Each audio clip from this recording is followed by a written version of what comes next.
आज के दिन को आप लोग जैसे भी याद करते हैं, लेकिन पूरी दुनिया के इतिहास में ऐसी बहुत कम तारीखें हैं जिन तारीखों से एक जो सवाल निकलते हैं, और इन तारीखों से हम अपने इतिहास को, हम अपनी पूरी इंसानियत को देख पाते हैं। जिनमें जो घटनाएं हुई हैं, महत्वपूर्ण घटनाएं हुई हैं, उन तारीखों के जरिए अगर देखें तो 23 मार्च 1931 का दिन हिंदुस्तान की तारीख ही नहीं बल्कि दुनिया की तारीख में इसलिए भी याद किया जाता है कि इस दिन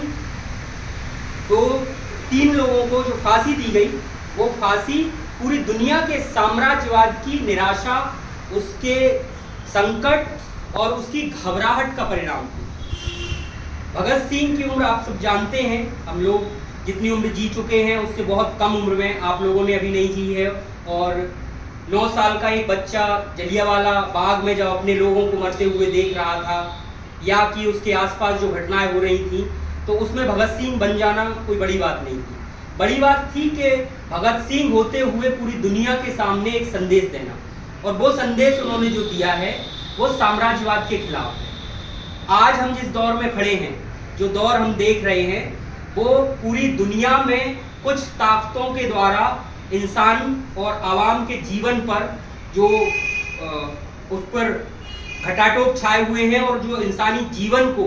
रौंदने, उसके शोषण का जो दौर चल रहा है, उसको कुछ लोग कंट्रोल कर रहे हैं। भगत सिंह ताउम्र इसके खिलाफ रहे। हम लोग जब बात करते हैं भगत सिंह की, तो इन बातों पर बहुत करते हैं कि वो रेवोल्यूशनरी थे, उन्होंने देश को आज़ाद कराया, साम्राज्यवाद के भी खिलाफ लड़ाई की। ये बातें अपनी जगह तथ्यपूर्ण हैं, लेकिन भगत सिंह जो एक हम बच्चों में जब देखते थे और आपकी उम्र से हम जब गुजर रहे थे,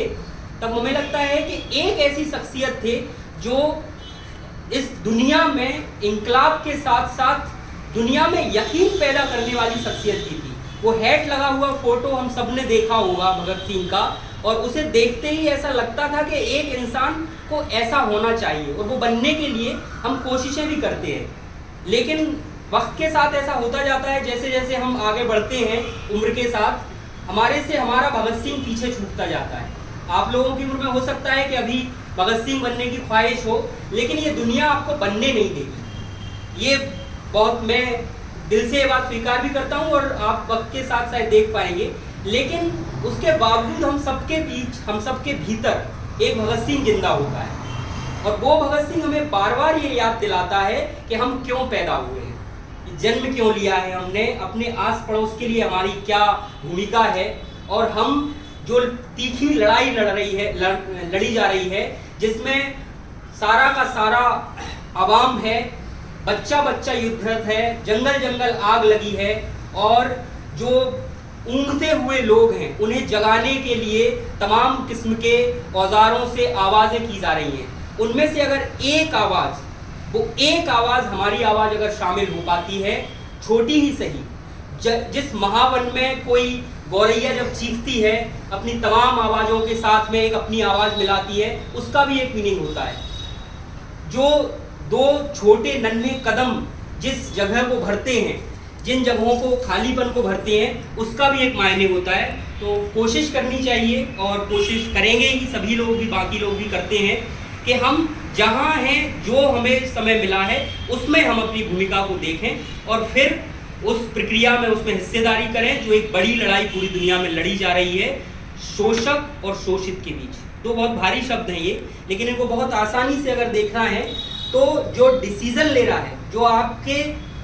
जीवन को तय कर रहा है, वो व्यक्ति, और जिसका जीवन उससे प्रभावित हो रहा है, वो व्यक्ति, इन दोनों के बीच में हमेशा लड़ाई रहेगी।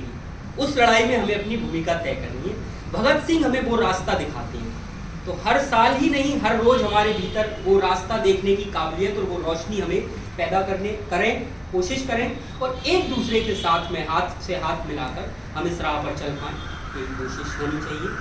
शुक्रिया। मुझे नहीं पता क्या